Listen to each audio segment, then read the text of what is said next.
Assalamualaikum warahmatullahi wabarakatuh. Alhamdulillah, wassalatu wassalamu ala rasulillah, amma ba'd. Teman-teman semuanya yang semoga senantiasa dirahmati oleh Allah Subhanahu wa taala dan para pendengar suara ini dimanapun Anda berada. Teman-teman semuanya, Allah menghendaki dan mentakdirkan usia umur kita umat Islam itu pendek.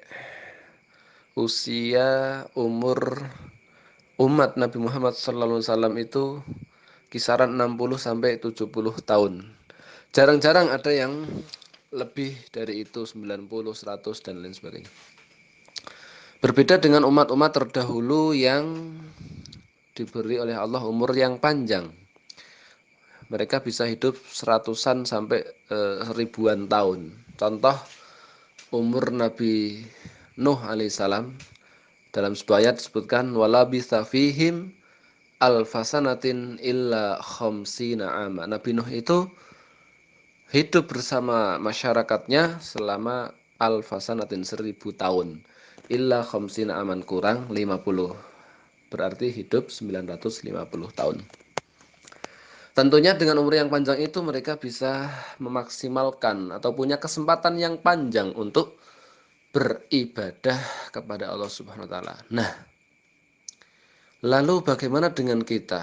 Dengan umur yang pendek ini bagaimana supaya pahalanya bisa mengejar mereka yang umurnya panjang atau bahkan bisa melebihi dari mereka? Tentunya Allah yang Maha Penyayang juga memberikan alternatif untuk kita memperoleh banyak pahala asal dengan niat yang ikhlas dan semata-mata hanya mencari ridha Allah Subhanahu wa taala. Antara lain yang pertama adalah dengan cara sholat berjamaah. Apa? Sholat berjamaah. Kenapa sholat berjamaah? Karena sholat berjamaah itu sekali saja itu sama dengan seperti 27 kali sholat sendiri atau sholat tidak berjamaah. Sehari orang sholat berjamaah sama dengan orang yang tidak sholat jamaah selama 27 hari.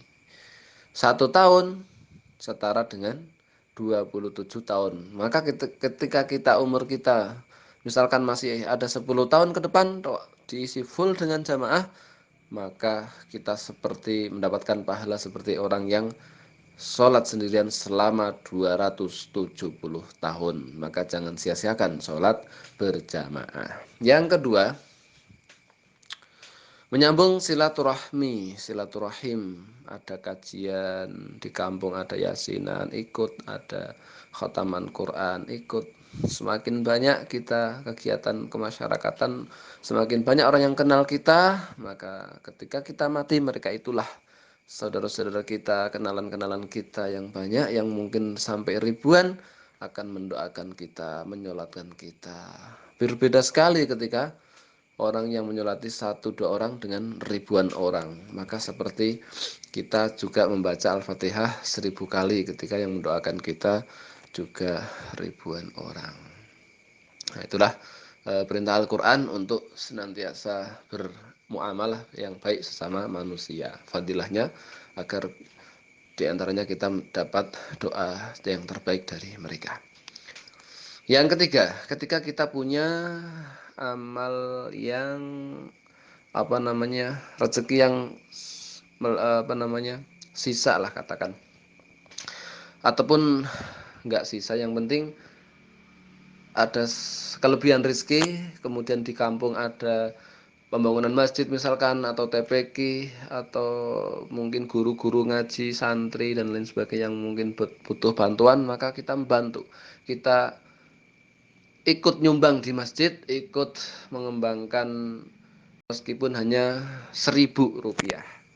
Karena itu akan menjadi amal jariah kita ketika kita sudah mati. Selama masjid tadi bermanfaat, dipakai untuk sholat, TPQ masih jalan sampai ratusan tahun, meskipun kita sudah meninggal, insyaallah pahala akan terus mengalir sampai kepada kita. Dan terakhir yang keempat adalah ketika Allah mengamanai kita anak, didiklah dengan sebaik-baiknya supaya menjadi anak soleh solihah, yang mana anak soleh solihah itu bisa mendoakan kedua orang tuanya, membaca Al-Fatihah, membaca doa Allahumma gfirli wali walidayya warhamhuma kama rabbayani shaghira, dan itu juga menjadi ladang atau kiriman pahala buat kita meskipun kita sudah meninggal dunia. Itulah mensiasati umur pendek supaya amal pahala tetap mengalir sebanyak-banyaknya. Yang pertama sholat jamaah, yang kedua